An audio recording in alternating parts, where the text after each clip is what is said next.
खुदावंद यीशु मसीह के नाम में आप सबको सलाम। आज हम कलाम मुक़द्दस में से पढ़ेंगे पैदाइश 2 बाब और उसकी पहली आयत से।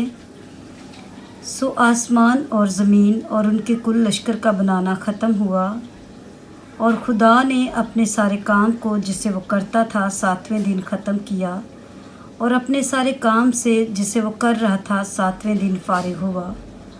और खुदा ने 7वें दिन को बरकत दी और उसे मुक़द्दस ठहराया, क्योंकि उसमें खुदा सारी कायनात से जिसे उसने पैदा किया और बनाया फारिग हुआ। ये है आसमान और ज़मीन की पैदाइश जब वो खालिक हुए।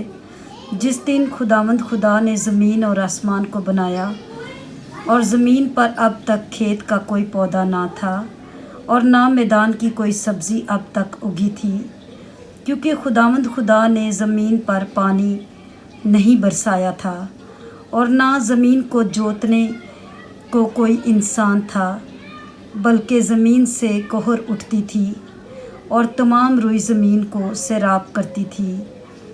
और खुदावंद खुदा ने ज़मीन की मिट्टी से इंसान को बनाया और उसके नथनों में ज़िंदगी का दम फूंका तो इंसान जीती जान हुआ।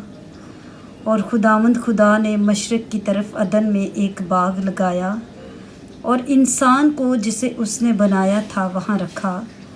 और खुदावंद खुदा ने हर दरख्त को जो देखने में खुशनुमा और खाने के लिए अच्छा था ज़मीन से उगाया और बाग के बीच में हयात का दरख्त और नेक व बद की पहचान का दरख्त भी लगाया।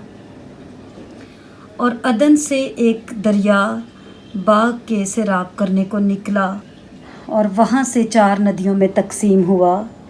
पहली नदी का नाम फैसून है, जो हवेला की सारी ज़मीन को जहाँ सोना होता है से घेरे हुए है, और इस ज़मीन का सोना चोखा है और वहाँ मोती और संगे सुलेमानी भी हैं। और दूसरी नदी का नाम जहून है, जो कूश की सारी ज़मीन को घेरे हुए है। और तीसरी नदी का नाम दजला है, जो असूर के मशरिक़ को जाती है। और चौथी नदी का नाम फ़रात है। और खुदावंद ने आदम को लेकर बाग़े अदन में रखा कि उसकी बागबानी और निगहबानी करे।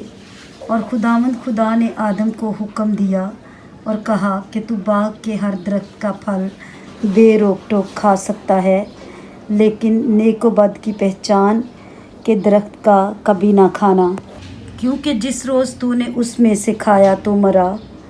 और खुदावंद खुदा ने कहा कि आदम का अकेला रहना अच्छा नहीं, मैं उसके लिए एक मददगार उसकी मानद बनाऊंगा।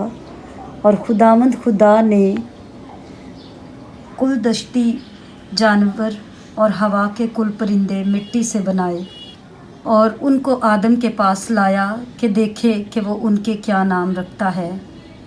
और आदम ने जिस जानवर को जो कहा वही उसका नाम ठहरा।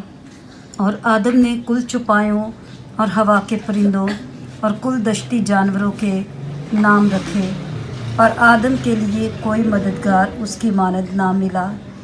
और खुदावंद खुदा ने आदम पर गहरी नींद भेजी और वो सो गया, और उसने उसकी पसलियों में से एक को निकाल लिया और उसकी जगह गोश्त भर दिया।